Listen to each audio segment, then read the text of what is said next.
Hello guys, আসসালামু আলাইকুম।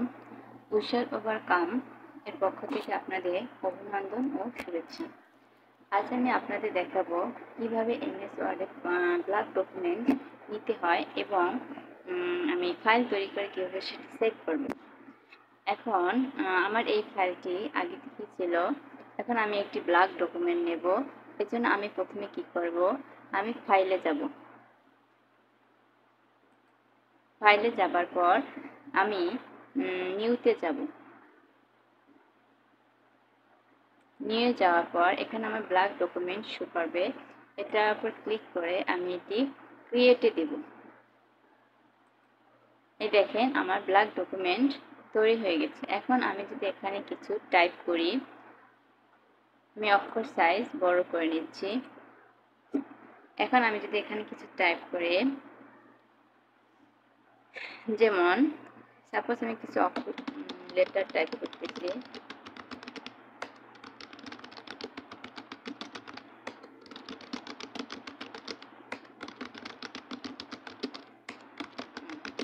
এটা এখন আমি সেভ করব কিভাবে। এটা এখন আমার সেভ করার জন্য আমি প্রথমে ফাইলে যাব। ফাইলে গিয়ে আমি দেব একটা সেভ। এখানে সেভ আছে, সেভ অ্যাজ আছে, আমি দেব সেভে। সেভে আসার পর আমার এরকম একটি ইন্টারফেস আসবে। এখন আমি কোথায় সেভ করব, 3D object, desktop, document, download, music, picture, আপনি যেখানে সেভ করবেন আপনি সেখানে ক্লিক করবেন। আমি করব ডেস্কটপে এবং আমার ফাইলটির নাম আমি দেব এমএস ওয়ার্ড। আপনার যে ধরনের ফাইল থাকবে, যে ক্যাটাগরি, আপনি সেই ক্যাটাগরির নাম দিবেন। আমি দিলাম এমএস ওয়ার্ড। এখন আমি এখানে এমএস ওয়ার্ড লেখার পর আমি যাব সেভে। এটা আমার সেভ হয়ে গেছে। এখন আমি আপনাদের মিনিমাইজ করে দেখাচ্ছি। এই দেখেন আমার ফাইলটি এখানে সেভ হয়েছে। এই যে এইটা হচ্ছে আমার ফাইল। এটা ওপেন করি।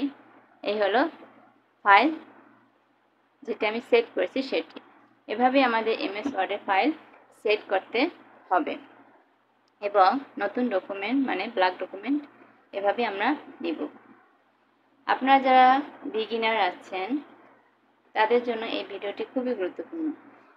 আপনারা যদি আরও এরকম ভিডিও পেতে চান তাহলে অবশ্যই আমার চ্যানেলটি সাবস্ক্রাইব করে দিবেন এবং অবশ্যই লাইক ও শেয়ার করবেন।